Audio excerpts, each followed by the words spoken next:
کہ میں پہلے عرض کر چکا ہوں کہ یہ سورہ اعراف کی آیات ہیں، ان کی ابتدا آیت 31 سے ہوتی ہے۔ ٹھیک، اس میں جو چیز زیر بحث آئی، یعنی ظاہر ہے پہلے سیاق معلوم ہونا چاہیے، کس سیاق میں معاملہ، اور وہ سیاق بھی بڑی بصیرت اپنے اندر رکھتا ہے۔ جس وقت لوگ مذہب بناتے ہیں، لوگ دین بناتے ہیں، یعنی ایک تو یہ ہے نا کہ اللہ نے دین دیا، اللہ نے وہ دین دیا جو میرے اندر الہام کیا، اللہ نے میرے اندر اس الہام فطرت کی وضاحت، اس کی تفصیلات کے لیے پیغمبر بھیجے، اس سے جو دین بنتا ہے جس کو اسلام کہتے ہیں اس پر ہم بات کریں گے۔ لیکن لوگ بھی دین بناتے رہے ہیں۔ یہ جتنے صوفیانہ مذاہب ہیں یہ انسان کے بنے ہوئے مذاہب ہیں۔ ان صوفیانہ مذاہب میں بھی تزکیے کا لفظ استعمال ہو جاتا ہے۔ اچھا، اس میں بھی یہ تقاضا کیا جاتا ہے کہ فلاں فلاں چیزیں نہیں ہونی چاہیے۔ یہ سب چیزیں چونکہ انسانوں کے بنائے ہوئے ادیان میں بھی زیر بحث آتی ہیں، یعنی جس طرح ہم کوئی ازم دنیا میں بناتے ہیں اور دنیوی معاملات کو سامنے رکھ کے بناتے ہیں، تو ہم کہتے ہیں کہ کمیونزم میں یہ چیزیں ہوں گی، یہ نہیں ہوگی، ٹھیک، سوشلزم میں یہ چیزیں ہوں گی، یہ نہیں ہوں گی، کیپٹلزم کے یہ تقاضے ہیں، یہ نہیں ہیں۔ اسی طریقے سے جس وقت انسان مذہب بناتا ہے تو اس میں بھی وہ یہ دیکھتا ہے کہ پھر زندگی کیا ہونی چاہیے، مقصد کیا ہے، یہ ساری چیزیں طے کرے گا نا، اس کے لحاظ سے وہ بھی ایک پوری کی پوری شریعت بناتا ہے۔ اچھا، تو انسان بناتے ہیں، یہ شریعت قدم قدم کے اوپر اصل اسلام کے مقابلے میں بھی آتی ہے۔ اچھا، اور بعض موقعوں کے اوپر خود کسی دین کے ماننے والے لوگ جب اس دین کو، خدا کے دین کو اختیار کرتے ہیں یا اپنے پس منظر سے آتے ہیں تو وہ بھی ان کے درمیان اختلاط پیدا کرنے کی کوشش کرتے ہیں۔ ٹھیک، تو یہاں صورتحال یہ تھی کہ جب رسالت مآب صلی اللہ علیہ وسلم کی بعثت ہوئی تو خود مشرکین کے ہاں بھی بہت سی دینی چیزیں، اگرچہ وہاں پر اس طرح صوفیانہ مذاہب کا ورود تو نہیں ہوا، لیکن بہت سی دینی چیزیں توہمات کی صورت اختیار کر چکی ہیں۔ ٹھیک، یعنی ایک یہ چیز ہوتی ہے کہ پورا کا پورا دین ہی آپ نے باہر بیٹھ کے بنا لیا، جس کو میں متوازی دین کہتا ہوں، اور ایک چیز یہ ہوتی ہے کہ اصل دین موجود تھا، اس میں ایسی بدعتیں پیدا کر دی گئیں جو اصل میں اسی سے متاثر ہو کے کی گئی ہیں، ٹھیک، انسانوں کے بنائے ہوئے دین تھے۔ اس میں ایک چیز یہ تھی کہ آدمی جب مسجد میں آتا ہے، جب اللہ کی بارگاہ میں جاتا ہے، جب وہ عبادت کرنا چاہتا ہے، ظاہرہ حرم تھا، حرم کے وہ متولی تھے، حرم میں آتا ہے تو اس موقع کے اوپر اسے دنیا کو ہٹا کے آنا چاہیے۔ یہ دنیا کی زینت، یہ کپڑے، یہ نہیں ہونے چاہیے۔ اس میں نوبت یہاں تک پہنچ گئی کہ برہنہ طواف کو بڑی اہمیت حاصل ہو گئی۔ اچھا، یہ پس منظر ہے جس میں اللہ تعالیٰ اپنی بات شروع کر رہے ہیں۔ اب دیکھیے کیسے شروع کرتے ہیں۔ فرمایا یا بنی آدم خذوا زینتکم عند کل مسجد وکلوا واشربوا ولا تسرفوا انہ لا یحب المسرفین۔ پہلے گویا تنقید کی، یہ بتایا کہ آدم کے بیٹو ہر مسجد کی حاضری کے وقت اپنی زینت کے ساتھ آؤ۔ ساری ترتیب ہی بالکل الٹ کر رکھ دی۔ یعنی وہاں یہ تھا کہ یہ بدن بھی مایا کا جال ہے، یہ لباس بھی تم نے اصل میں اس کو پہنا کر اس میں فخر و غرور پیدا کر دیا ہے، اتارو اس سب کچھ کو، دھونی رماؤ، جنگل میں جاؤ۔ یعنی یہ چیز صوفیانہ مذاہب میں ہدف بن جاتی ہے، یہی چیز حاصل کرنی ہے۔ اسی وجہ سے رہبانیت آپ نے دیکھا کہ پیدا ہوئی۔ جی، تو قرآن مجید نے یہ کہا کہ تم مسجد کی حاضری کے وقت اپنی زینت کے ساتھ آؤ۔ اسی طرح کھانے پینے کے معاملے میں آپ کو یاد ہوگا کہ بالعموم صوفیانہ مذاہب میں ایک قاعدہ کلیہ بیان کیا جاتا ہے کہ اگر تم نے اللہ تعالیٰ کو پانا ہے، اس کے قریب ہونا ہے، تو قلت طعام، قلت منام، قلت کلام، یعنی اپنے کھانے پینے کو کم کرو۔ اس میں ظاہر ہے جو طیب چیزیں ہیں، حلال چیزیں ہیں، وہ بھی زیر بحث آتی ہیں کہ ان میں دل نہیں لگانا، یہ اصل میں مایا کا جال ہے جس میں تم۔ قرآن مجید نے یہ کہا کلو واشربوا، کھاؤ پیو، مگر حد سے آگے نہ بڑھو۔ یعنی یہ بتایا کہ میرا دین کس نوعیت کا ہے۔ یہ ایک بنیادی بات تھی، میں اس کی مزید تفصیل اس لیے نہیں کر رہا کہ یہ اصل میں پس منظر ہے اس کا، تاکہ واضح ہو جائے۔ اللہ حد سے بڑھنے والوں کو پسند نہیں کرتا۔ تو گویا یہ اپنا پیغام بھی بتا دیا کہ میرا دین اعتدال پر مبنی ہے، وہ انسانی فطرت پر مبنی ہے، وہ اس کے تقاضوں کو سامنے رکھ کے دیا گیا ہے، اس میں اس طرح کے مطالبات نہیں کیے گئے۔ ٹھیک، نہ کھانے پینے سے روک دیا گیا ہے، نہ کوئی قلت طعام اور قلت منام کے لیے کوئی تبلیغ کی گئی ہے، نہ اس کے اندر زینتوں کو لازمی طور پر کوئی دنیا کی چیز قرار دیا گیا ہے۔ یہ سب کچھ نہیں ہے۔ لہذا میری مسجد میں آنا ہے، میری بارگاہ میں حاضر ہونا ہے تو اپنی زینت سے آؤ۔ اس کے بعد معلوم ہوتا ہے کہ مقابلے میں جو لوگ ہیں وہ ظاہر اصرار کرتے ہیں نا اپنی بات پر، تو بہت ہی غیر معمولی لب و لہجہ ہے اس میں. فرمایا کل من حرم زینت اللہ التی اخرج لعبادہ والطیبات من الرزق. ان سے پوچھو اے پیغمبر اللہ کی اس زینت کو کس نے حرام کر دیا جو اس نے اپنے بندوں کے لیے پیدا کی. سبحان اللہ. یعنی گویا ساری ترتیب الٹ دی بالکل کہ یہ دنیا کے اندر صرف وہی نہیں کہ ضروریات ہیں جو اللہ نے فراہم کی ہیں. صوفیانہ مذاہب میں بڑی اہمیت ہے اس چیز کی کہ ضروریات تک محدود ہونا چاہیے آپ کو. فرمایا کہ یہ جو زینتیں ہیں یہ زینتیں میں نے پیدا کی ہیں اور جانتے ہو کس کے لیے پیدا کی ہیں؟ اپنے بندوں کے لیے پیدا کی ہیں. دیکھیے اس پر میں نے جو نوٹ لکھا ہے وہ سن لیجئے. زینت کا لفظ عربی زبان میں ان چیزوں کے لیے آتا ہے جن سے انسان اپنی حصے جمالیات کی تسکین کے لیے کسی چیز کو سجاتا بناتا ہے. یعنی لفظ ہی وہ اختیار کیا ہے کہ جو ضروریات سے آگے کا ہے. زینت کا لفظ عربی زبان میں ان چیزوں کے لیے آتا ہے جن سے انسان اپنی حصے جمالیات کی تسکین کے لیے کسی چیز کو سجاتا بناتا ہے. چنانچہ لباس، زیورات وغیرہ بدن کی زینت ہے. پردے، صوفے، قالین، غالیچے، تماثیل، تصویریں اور دوسرا فرنیچر گھروں کی زینت ہے. باغات، عمارتیں اور اس نوعیت کی دوسری چیزیں شہروں کی زینت ہے. غنا اور موسیقی آواز کی زینت ہے. شاعری کلام کی زینت ہے. پہلے تو زینت کو سمجھ لیجئے کہ عربی زبان میں یہ لفظ کتنا جامع ہے اور کیسی خوبصورت تعبیر ہے. دین کی صوفیانہ تعبیر اور صوفیانہ مذاہب تو ان سب چیزوں کو مایا کا جال سمجھتے اور بالعموم حرام یا مکروہ یا قابل ترک اور ارتقاء روحانی میں سد راہ قرار دیتے. یعنی اگر آپ صوفیانہ مذاہب کو پڑھیں گے یا دین کی صوفیانہ تعبیر جن لوگوں نے کی ہے ان کو پڑھیں گے تو وہ کہیں گے یہ سب مایا کا جال ہے اور بالعموم یہ کہیں گے فلاں فلاں چیزیں حرام ہیں. اچھا چلے حرام نہیں تو مکروہ ہیں یا کم سے کم قابل ترک ہیں اور اگر تم روحانی ارتقاء چاہتے ہو تو تمہیں ان سے ہاتھ اٹھانا ہوگا. وہاں میسج، وہاں پیغام یہ ہے. مگر قرآن کا نقطہ نظر یہ نہیں ہے. اس نے اس آیت میں نہایت سخت تنبیہ اور تہدید کے انداز میں پوچھا ہے کہ کون ہے جو رزق کے طیبات اور زینت کی ان چیزوں کو حرام قرار دینے کی جسارت کرتا ہے جو خدا نے اپنے بندوں کے لیے پیدا کی. ٹھیک. یہ آخری الفاظ بطور دلیل ہے کہ خدا کا کوئی کام عبث نہیں ہوتا. یعنی میں نے اپنے بندوں کے لیے پیدا کی ہیں تو تمہارا خیال ہے کہ بیکار کام کیا ہے؟ اس نے یہ چیزیں پیدا کی ہیں تو اسی لیے پیدا کی ہیں کہ حدود الہی کے اندر رہ کر اس کے بندے انہیں استعمال کریں. ان کا وجود ہی اس بات کی شہادت ہے کہ ان کے استعمال پر کوئی ناروا پابندی عائد نہیں کی جا سکتی. اچھا اب دیکھیے کہ پہلے تو یہ تصور تبدیل کر دیا. کل من حرم زینت اللہ التی اخرج لعبادہ.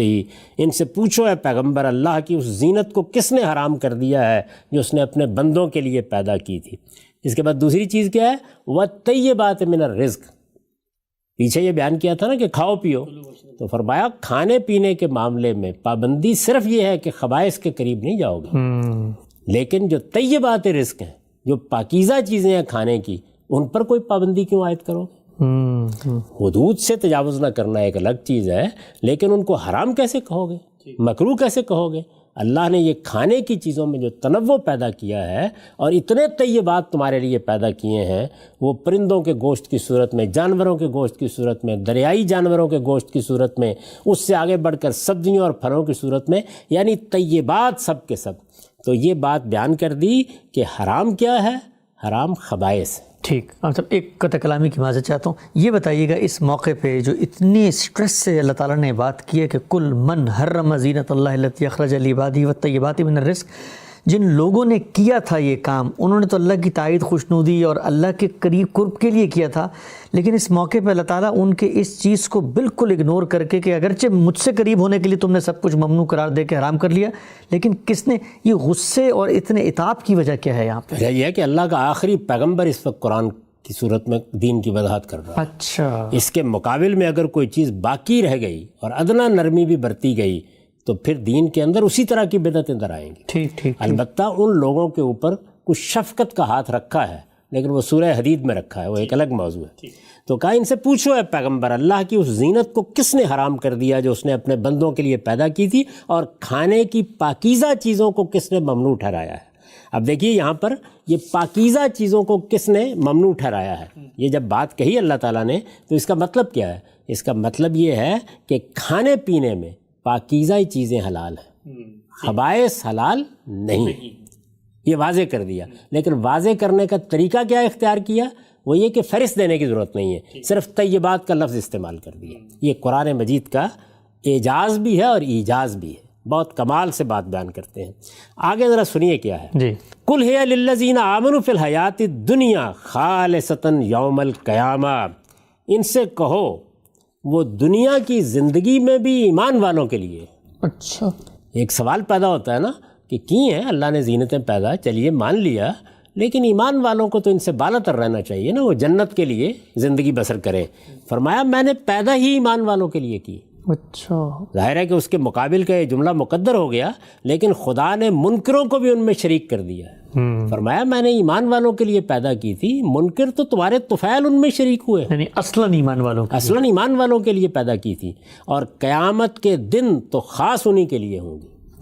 یعنی فرق کیا ہے دنیا میں؟ یہاں میں نے ایمان والوں کے لیے پیدا کی، منکرین بھی فائدہ اٹھاتے ہیں، وہاں وہ صرف ایمان والوں کے لیے خاص ہو جائیں گی، منکروں کا ان میں کوئی حصہ نہ ہوگا۔ اس کے بعد کس شان سے فرمایا کذالک نفصل الآیات لقوم یعلمون، ہم ان لوگوں کے لیے جو جاننا چاہیں اپنی آیتوں کی اسی طرح تفصیل کرتے ہیں۔ ٹھیک، میں بھی اپنے ناقدوں سے کہتا ہوں کہ اسی طرح تفصیل سے سمجھا کریں کہ کس بات پر آپ نقد کرنے کے لیے جا رہے ہیں۔ اللہ نے اپنی آیتوں کی وضاحت کر دی، یہ بتا دیا کہ ایسے ہے یہ۔ اس پر بھی میں نے ایک چھوٹا سا نوٹ لکھا ہے، قرآن کا یہ اعلان اگر غور کیجئے تو ایک حیرت انگیز اعلان ہے۔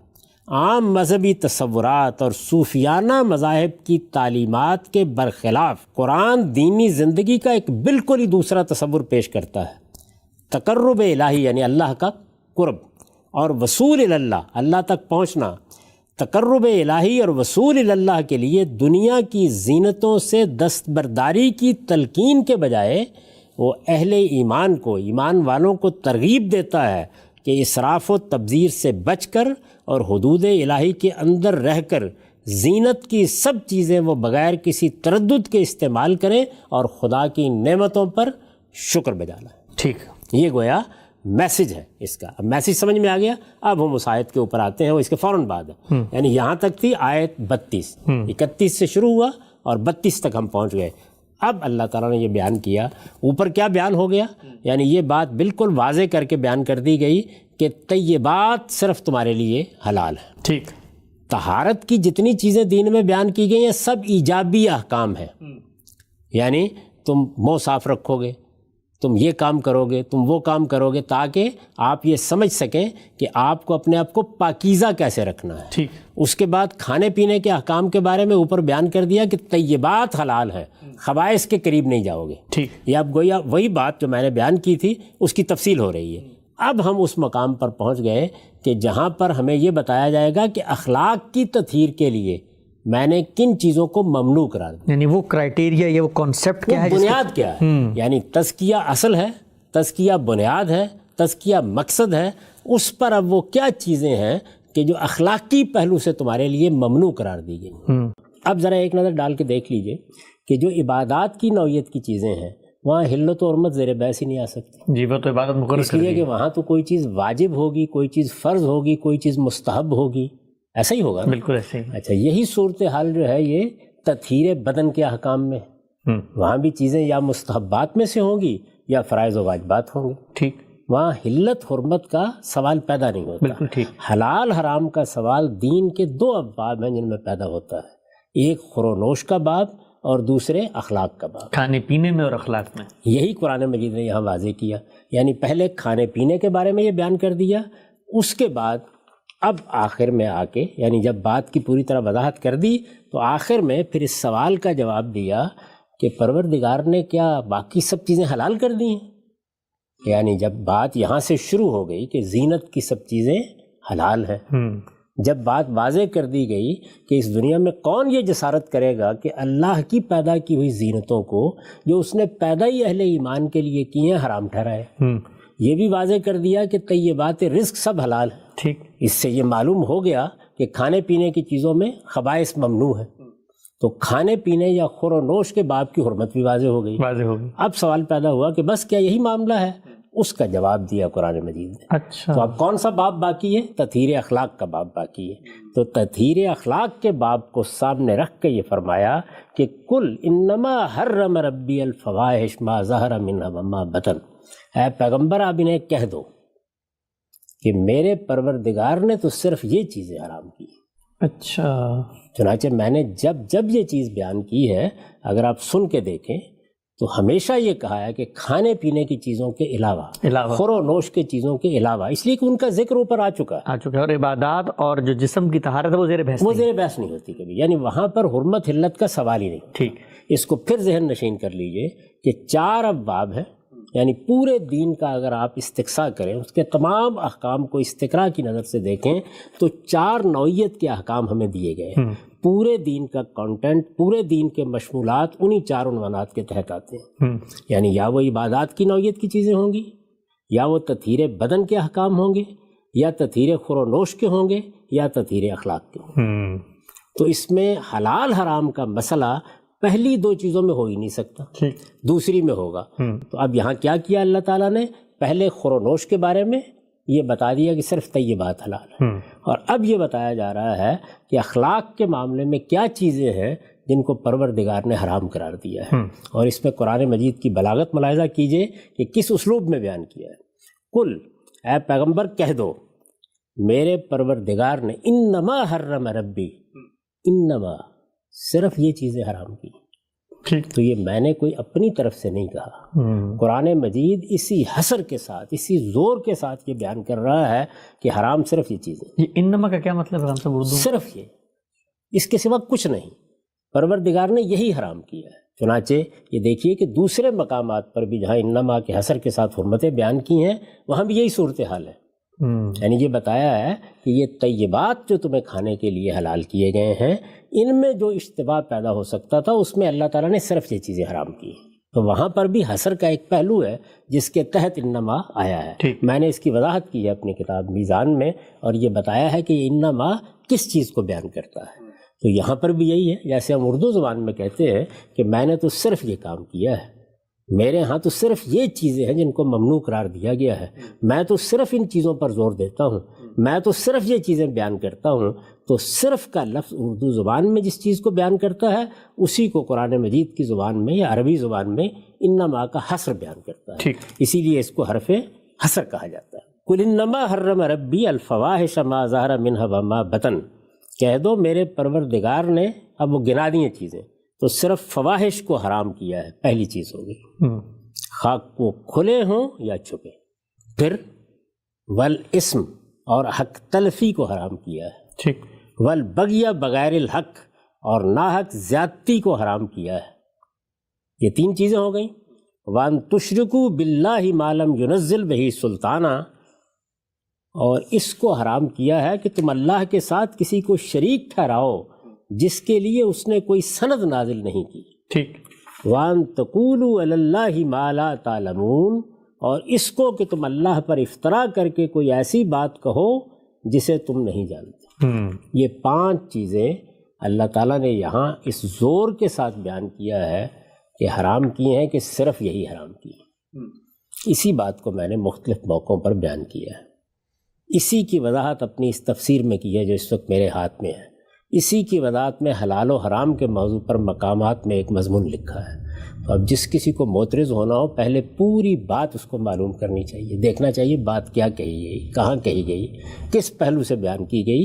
بعض اوقات مختصر جواب دیتے ہوئے اس کی تفصیل ممکن نہیں ہوتی۔ تو اب میں نے پوری تفصیل سے آپ کو بتایا ہے کہ یہ جو اللہ تعالیٰ نے فرمایا کہ میں نے صرف یہ چیزیں حرام کی ہیں، تو یہ کس سیاق میں فرمایا ہے؟